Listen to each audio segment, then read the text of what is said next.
সুপ্রিয় দর্শক শ্রোতা সবাইকে আসসালামু আলাইকুম। আজকে 23 তারিখ রোজ শনিবার। আজকে জানিয়ে দেবো আজকে পেঁয়াজের পাইকারি বাজার দর। আর তার আগে যদি আপনি আমার ইউটিউব চ্যানেল নতুন হন অবশ্যই কিন্তু চ্যানেলটি সাবস্ক্রাইব করবেন এবং পেজ হয়ে থাকলে পেজটি ফলো দিয়ে রাখবেন। আর আপনি কোন জায়গা থেকে ভিডিওটা দেখছেন তা কিন্তু অবশ্যই কমেন্ট করে জানাবেন এবং আপনার এলাকায় পেঁয়াজের বাজার কত যাচ্ছে তাও কিন্তু কমেন্ট করে জানাবেন।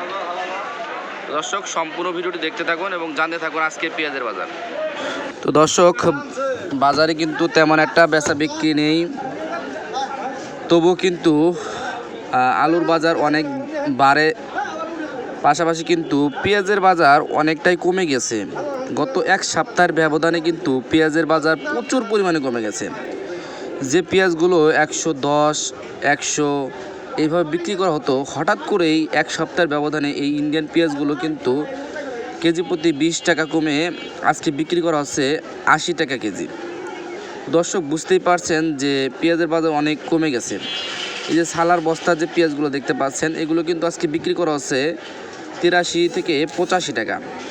আবার এই পাশে যে পেঁয়াজগুলো নালেট বিক্রি করা হচ্ছে সেগুলো কিন্তু বিক্রি করা হচ্ছে 84 থেকে 85 টাকা। তো দর্শক বুঝতেই পারছেন যে পেঁয়াজের বাজার কিন্তু অনেক কমে গেছে। মোটামুটি বলতে পেঁয়াজের বাজার ধস নেমেছে, আর আলুর বাজার কিন্তু অনেক বেড়ে গেছে।